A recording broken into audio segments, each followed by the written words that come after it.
248장 언약의 주 하나님.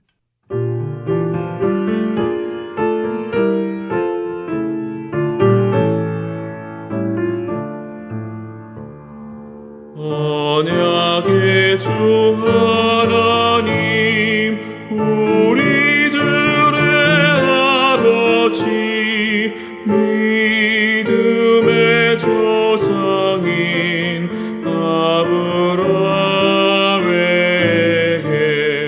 아들을 주시마 친히 약속하시고 때가 되어 이삭을 낳게 하셨네.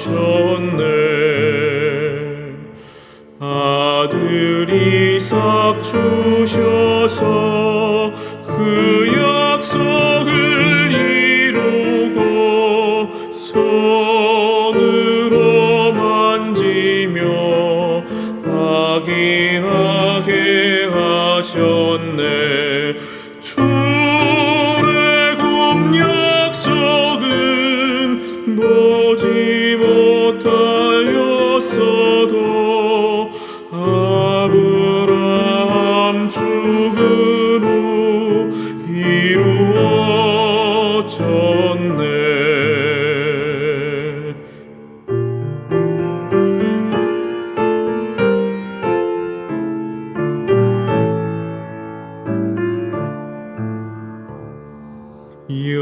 영원한 저 천국은 지금 안 뵐지라도 약속의 천국은 분명한 나의 본향. 약속 다 이루어 보여주셨으니 주님 예수 믿으면 천국에 가네.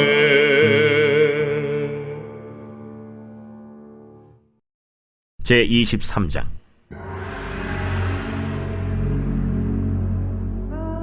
사라가 127세를 살았으니 이것이 곧 사라가 누린 햇수라. 사라가 가나안 땅 헤브론 곧 기럇 아르바에서 죽음에 아브라함이 들어가서 사라를 위하여 슬퍼하며 애통하다가 그 시신 앞에서 일어나 나가서 헷 족속에게 말하여 이르되 나는 당신들 중에 나그네요 거류하는 자이니 당신들 중에서 내게 매장할 소유지를 주어 내가 나의 죽은 자를 내 앞에서 내어다가 장사하게 하시오. 헷 족속이 아브라함에게 대답하여 이르되 내 주여 들으소서. 당신은 우리 가운데 있는 하나님이 세우신 지도자이시니 우리 묘실 중에서 좋은 것을 택하여 당신의 죽은 자를 장사하소서. 우리 중에서 자기 묘실에 당신의 죽은 자 장사함을 금할 자가 없으리이다.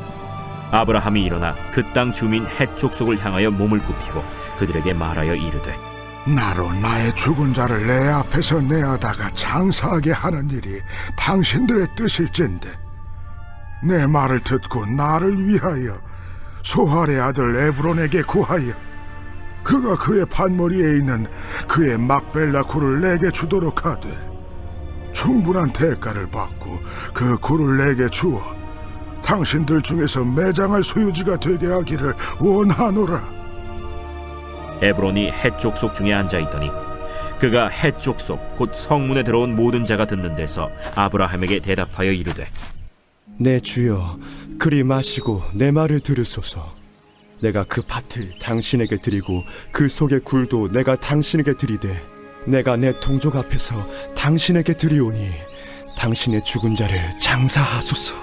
아브라함이 이에 그 땅의 백성 앞에서 몸을 굽히고 그 땅의 백성이 듣는 데서 에브론에게 말하여 이르되 당신이 합당히 여기면 청하건대 내 말을 들으시오. 내가 그 밭값을 당신에게 주리니 당신은 내게서 받으시오. 내가 나의 죽은 자를 거기 장사하겠노라.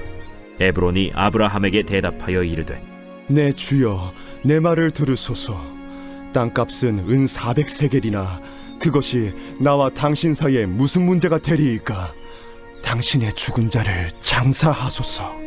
아브라함이 에브론의 말을 따라 에브론이 헷 족속이 듣는 데서 말한 대로 상인이 통용하는 은 400세겔을 달아 에브론에게 주었더니 마므레 앞 막벨라에 있는 에브론의 밭 곧 그 밭과 거기에 속한 굴과 그 밭과 그 주위에 둘린 모든 나무가 성문에 들어온 모든 헷 족속이 보는 데서 아브라함의 소유로 확정된지라. 그 후에 아브라함이 그 아내 사라를 가나안 땅 마므레 앞 막벨라 밭 굴에 장사하였더라. 마므레는 곧 헤브론이라. 이와 같이 그 밭과 거기에 속한 굴이 헷 족속으로부터 아브라함이 매장할 소유지로 확정되었더라.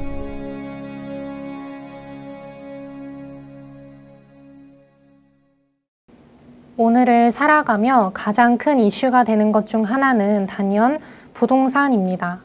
부동산 소유는 곧 안정적인 삶의 기반 소유를 의미하기 때문입니다. 그래서 거의 대부분의 사람들이 궁극적으로는 내 집 장만을 목적으로 일을 합니다. 집을 살 수 있는 돈을 모으기 위한 여러 수단들을 생각하는 데에 몰두합니다. 집을 얻게 되면 더 큰 평수에 더 좋은 집을 가지려 하거나 집이 있어도 여유로 다른 집이나 건물을 사두려 합니다. 부동산이 많으면 많을수록, 그래서 매물의 값이 상승할수록 안정적인 삶에서 더 나아가 풍족한 삶을 살 수 있다고 생각하기 때문입니다. 하나님을 신뢰하는 많은 그리스도인들도 부동산 소유는 현실적인 삶을 살아가기 위해 필요하다고 생각합니다. 그런데 오늘 본문에는 앞서 말한 것과 조금 다른 이유로 부동산을 소유하기 위해 거래한 사람의 이야기가 나옵니다. 이는 성경에 등장하는 최초의 부동산 거래 사건에 해당하기도 합니다. 바로 믿음의 조상 아브라함이 죽은 아내 사라의 매장지를 값을 치르고 구매한 이야기가 등장하고 있습니다. 먼저 본문 1에서 2절을 보면 사라가 127세의 나이로 죽은 것을 알 수 있습니다. 부르심을 받고 고향 하란을 떠나 65세에 가나안에 도착한 사라는 60여 년 동안 살다가 가나안 땅 헤브론에서 죽었습니다. 이삭을 낳은 지 37년 만입니다. 보통 성경은 남성이 아닌 여성이 살았던 연수를 잘 기록하지 않습니다. 그런데 사라가 사망한 나이는 특별하게도 정확히 드러내 보입니다. 이는 사라가 늙어 태의 문이 닫혔음에도 신실하신 하나님의 약속을 바라보았던 열방의 어미의 지위를 가진 것을 잘 보여줍니다. 뿐만 아니라 사라는 남편과 더불어 하나님께 소망을 두고 살았던 거룩한 아내였습니다. 남편의 담대한 믿음과 순종 훈련에 함께 동참하며 선행과 정결함의 모범을 행실로 실천해 보였던 여성이었습니다. 이처럼 사라는 남편 아브라함과 함께 오랜 시간 믿음의 동역을 했습니다. 그랬기에 아브라함은 이런 아내의 죽음 앞에 깊이 슬퍼하며 애통해 했습니다. 하지만 창세기의 저자는 오래도록 동고동락하던 아내를 잃은 아브라함의 눈물에 그렇게 오래 주목하지 않습니다. 이 부분은 짧게 다루며 좀 더 강조하여 이야기하고 싶은 부분을 더욱 길게 다룹니다. 바로 이후 나오는 본문 3에서 18절이 그 부분에 해당합니다. 여기서는 타지에서 떠돌며 아내의 죽음을 당한 슬픔을 추스리고 일어나 사라의 매장지를 구하는 아브라함의 이야기가 등장합니다. 아브라함은 사라가 묻힐 곳을 구입하기 위해 당시 헤브론 지역을 지배하고 있었던 헷 족속을 찾아갑니다. 헷 족속은 소아시아에 집중되어 사는 강한 민족으로서 가나안의 많은 땅을 차지하고 있었습니다. 아브라함은 그들에게 자신을 땅이 없는 나그네와 거류민으로 소개합니다. 사실 하나님 나라에서는 영원한 터와 집을 소유한 사람이지만 이 땅의 시선에서 아브라함은 영락없이 사랑하는 아내를 매장할 땅 하나 없는 나그네였기 때문입니다. 또한 아브라함은 땅 구입을 위해 그들의 이해와 동정에 호소하려고 자신을 나그네라 말하기도 합니다. 헷 족속은 그런 아브라함에게 자기들에게 있어서 그는 하나님의 지도자 같은 존재라고 이야기합니다. 어떤 그룹의 우두머리나 왕 같은 존재라고 말입니다. 이는 그 당시 여러 일화를 듣고 목격한 것을 통해 부유하고 지도력이 있었던 아브라함에 대해 헷 족속이 좋게 평가하는 모습이라 할 수 있습니다. 아브라함이 그 땅에서 나그네의 위치에서도 고귀하고 위험 있는 인격과 삶으로 살아왔음을 알 수 있는 대목이기도 합니다. 하지만 동시에 이러한 치켜세움은 아브라함에게 매장지를 팔려고 하는 아첨으로 볼 수도 있습니다. 이유야 어찌됐든 헷 족속의 반응은 호의적입니다. 기꺼이 아브라함에게 좋은 묘실을 제공하겠다고 아무 묘실이나 택하라고 나섭니다. 아마도 그들에게 존귀한 지도자 아브라함은 놓치고 싶지 않은 매수자였을 것입니다. 이러한 헷 족속의 반응에 아브라함은 겸손하게 그들 앞에 몸을 굽힙니다. 그리고 정확하고 분명하게 요청합니다. 당신들의 뜻처럼 헷 족속 중 소알의 아들 에브론이라는 사람이 소유하고 있는 막벨라 굴을 사고 싶다는 의사를 밝힙니다. 막벨라 굴은 에브론이 소유한 밭의 끝부분에 있으므로 밭 전체가 아닌 일부였습니다. 아브라함은 밭 전체에 부가적으로 부과되는 금전적이고 사회적인 책무를 피할 수 있었기에 밭의 일부만 매입하고자 했습니다.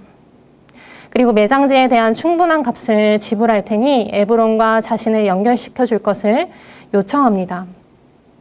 구입하려는 땅은 다름 아닌 아내 사라의 매장지임을 반복해서 말하며 헷 족속이 자비로운 결정을 하게끔 하는 영리함도 잊지 않습니다.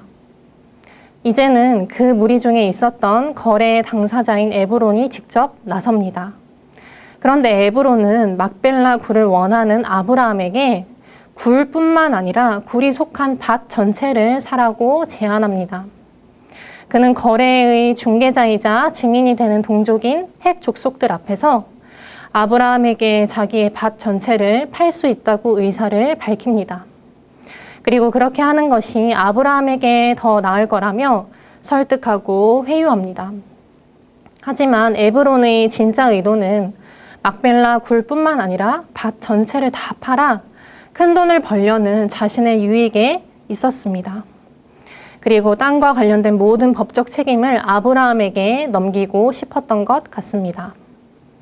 이에 아브라함은 매장지를 구입하는 데 있어서 분쟁과 번거로운 일을 줄이기 위해 에브론의 속이 훤히 보이는 제안을 받아들입니다. 다시금 헷 족속 앞에서 몸을 굽히고 평화로운 거래를 원한다는 것을 나타냅니다. 그리고 에브론의 제안대로 거래하여 사라를 거기에 매장하겠다고 말합니다. 이에 에브론은 매장지 값으로 은 400세겔을 제시합니다. 이는 은 3, 4kg 정도의 무게로 상당한 가격에 해당됩니다. 일반적으로 당시 노동자들은 1년에 은 10세겔 정도를 벌었다고 합니다. 따라서 에브론은 일생을 벌어도 모을 수 없는 정도의 돈을 제시한 것입니다. 구약의 다른 경우와 비교해 보면 이스라엘 왕 오므리는 은 6,000세겔을 지불하여 사마리아 지역 전체를 사서 수도로 삼은 바 있습니다. 그리고 선지자 예레미야는 은 17세겔의 싼 가격에 밭을 샀다는 이야기도 나옵니다. 이는 에브론이 얼마나 터무니없이 높은 가격을 아브라함에게 제시했는지 잘 알 수 있는 대목입니다. 에브론은 먼저는 아브라함이 존귀한 신분과 많은 재물을 갖고 있음을 알았기 때문에 이러한 높은 가격을 제시했을 것입니다. 그리고 아브라함이 많이 부풀린 가격을 놓고 흥정할 거라 예상했을 것입니다. 뿐만 아니라 흥정을 할지라도 아내의 죽음으로 슬픔에 놓인 아브라함이 사라의 매장지를 속히 구입하려 할 테니 궁극적으로는 높은 값을 받게 될 것이라 짐작했을 것이죠. 이는 에브론이 당신의 죽은 자를 장사하소서라고 반복하여 이야기함으로써 땅이 아닌 아내에게 관심을 돌려 은근히 거래를 독촉하는 것을 보면 잘 알 수 있습니다. 하지만 아브라함은 에브론이 제시한 땅의 범위뿐만 아니라 터무니없이 높은 가격도 흥정하지 않고 모두 순순히 지불하며 그 제안을 수용합니다. 심지어 이 거래를 할 때 상인들 사이에 통용되는 정확하지 않은 저울로 달았기 때문에 훨씬 더 정직하지 않은 가격이었음에도 말이죠. 아브라함이 속은 것일까요? 사실 아브라함은 거래함에 있어서 에브론에게 속을 정도로 지혜와 연륜이 부족하지는 않았습니다. 셈이 밝은 헤브론 사람들의 속내를 이미 알고 있었습니다. 하지만 그는 매장할 땅을 단순히 빌려주겠다는 헷 족속들에게 자신은 그 땅을 소유하겠다는 것을 정당한 지불로서 확실히 하고 있습니다. 에브론이 죽은 이후에라도 그의 후계자들이 갖가지 이유로 아브라함이 산 땅을 회수하려는 시도를 할 여지를 아예 처음부터 없애고 있는 것입니다. 이렇게 에브론 소유의 밭과 굴 등이 아브라함의 소유지로 확정됐습니다. 아브라함과 에브론 간의 부동산 매매는 명백한 증인들 앞에서 거짓 없이 확실하게 실행된 것입니다. 그렇게 늙은 나그네의 최초 부동산 거래 내용이 일단락되고 이후 본문 19에서 20절에서는 드디어 아브라함의 소유로 확정된 막벨라 굴에 아내 사라를 당당히 장사하는 내용이 나옵니다. 이렇듯 사라의 죽음을 통해 아브라함은 가나안 땅에서 처음으로 소유권을 가지게 됩니다. 아브라함 생전에 가나안 땅에서 그가 얻은 땅은 이때 구매한 땅이 유일했습니다. 마므레 앞 막벨라 밭과 굴이 전부였던 것입니다. 아브라함은 왜 단순히 아내의 매장지로 쓸 땅을 부당하리만큼 시세보다 비싸게 사지 않아도 될 토지까지 굳이 포함해서 구매하여 소유하고자 했을까요? 사랑하는 아내가 정처 없이 떠돌며 고생했던 삶이 안타까워 묻힐 곳이라도 안정되었으면 해서였을까요? 아내도 먼저 보내고 외로워진 자신이 남은 여생을 평안히 살고 싶어서였을까요? 혼기가 찬 소중한 아들 이삭에게 일평생 나그네였던 자신과는 달리 확실한 기반을 죽기 전에 만들어주고자 해서였을까요? 일찍이 하나님은 창세기 15장에서 아브라함에게 그와 그 후손에게 가나안 땅을 주신다는 약속을 하신 바 있습니다. 아브라함이 죽기 전에 이 소유를 큰 대가를 치르면서까지 얻은 것은 아브라함이 그의 후손에게 땅을 주시겠다는 하나님의 약속을 소망하고 신뢰한다는 순종의 고백이었습니다. 사라 생전 그 귀한 독생자 이삭을 바치면서까지 하나님을 경험해왔던 아브라함에게 이제 하나님의 약속은 절대적 신뢰의 대상이 되었습니다. 그랬기에 아내가 없는 슬픔과 매장할 땅 하나 없는 나그네 처지로 인한 낭망에 처해 있지 않았습니다. 오히려 하나님이 약속해 주신 대로 행하실 일을 소망했습니다. 그래서 아브라함은 죽기 전에 후손들을 위한 약속의 땅인 가나안 땅을 소유하기 위해 조금 더 아까워하지 않고 큰 대가를 지불한 것입니다. 아브라함에게 하나님의 약속은 사실 터무니없이 높은 가격인 은 400세겔과도 비교할 수 없는 가치였습니다. 그는 장차 이루어질 하나님의 약속을 선명히 바라보며 소망으로 준비하고 믿음의 대가를 기꺼이 치렀던 것입니다. 실로 그렇게 할 만한 가치가 있었던 것이 아브라함이 소유한 이 땅에는 그저 사람만 묻힌 것이 아니었습니다. 약속의 땅에 대한 아브라함의 믿음과 열정은 실로 몇 세대를 거쳐서 그의 여러 후손들을 섬기는 데까지 나아갔습니다. 사라가 묻힌 이후 이 막벨라 굴에는 아브라함 자신과 이삭, 리브가, 야곱 그리고 레아까지 모두 장사된 것입니다. 또한 이 헤브론 땅은 다윗 왕의 첫 도읍지가 됨으로써 하나님의 약속이 시간이 흘러도 계속해서 성취됨을 볼 수 있습니다. 심지어 그 헤브론 도성이 무너졌음에도 이후 출현하신 예수 그리스도 안에서 다시는 무너지지 않는 부활의 나라가 성취되었습니다. 미래에 성취될 하나님의 약속에 대하여 아브라함이 걸었던 기대와 믿음의 대가 지불은 결코 헛되지 않았던 것입니다. 이처럼 하나님의 약속은 언제나 소망과 믿음을 드리기에 합당하며 거기에 거는 우리의 기대와 대가 지불은 영원히 유효합니다. 사랑하는 성도님들, 하나님은 우리도 아브라함처럼 하나님의 약속을 소망하며 분명히 바라보는 안목이 있기를 원하십니다. 그리고 우리에게도 하나님 나라를 소유하기 위해 대가를 지불할 수 있는지 묻고 계십니다. 사랑하는 아들 이삭을 바치는 훈련을 감당했었기에 은 400세겔은 보다 쉽게 내려놓을 수 있었던 아브라함입니다. 우리 또한 주님의 백성이라면 하나님은 우리가 아브라함처럼 믿음의 대가 지불을 하는 자가 될 수 있도록 끊임없이 요청하시고 훈련하실 것입니다. 우리는 그의 훈련 가운데 놓여 있는 주님의 백성입니까? 믿음의 대가 지불 훈련을 쉽게 통과할 수 있을 정도로 하나님께 내려놓는 것이 우리의 의식과 몸에 배어 있는 하나님의 사람들입니까? 하나님의 사람들은 하나님 나라를 소유하기 위해 대가를 치르는 것을 이 땅에서 먹고 마시고 입는 것, 즉 우리의 이 땅에서의 안위와 즐거움을 위해 대가를 지불하는 것보다 더 해야 할 것입니다. 오늘 저와 성도님들께서 하나님 나라를 소유하기 위해 대가를 지불해야 하는 것은 무엇입니까? 바라기는 반드시 신실하게 성취될 하나님의 약속에 대한 대가를 지불하기 위해 작은 것부터 큰 것까지 기꺼이 헌신할 수 있는 우리 모두가 다 되면 좋겠습니다. 먼저 그의 나라와 그의 의를 구하면 우리에게 필요한 모든 것을 더하신다는 약속을 굳게 믿는 우리가 되면 좋겠습니다. 세상이 우리 자신의 안위를 바라며 썩어 없어질 것들을 소유하기 위해 더 많이 지불할 것을 요청할 때 서울홍성의 모든 성도님들은 하나님의 영광을 바라며 하나님의 약속을 소유하기 위해 대가를 치르기를 기꺼이 하는 하나님의 사람들이 다 될 수 있기를 축복합니다. 기도하겠습니다. 하나님, 하나님의 언약된 백성인 우리는 세상이 모르는 영원한 보화가 감추어져 있는 밭을 아는 농부와 같은 자들임을 고백합니다. 그 농부가 가진 것을 모두 팔아 그 밭을 산 것과 같이 아브라함이 하나님의 약속을 신뢰하며 소유하기 위해 기꺼이 큰 대가 지불을 한 것과 같이 우리도 하나님 나라에 대한 시력이 선명하게 하시고 그 나라를 위해 기꺼이 희생하고 헌신할 수 있는 믿음을 갖게 해주십시오.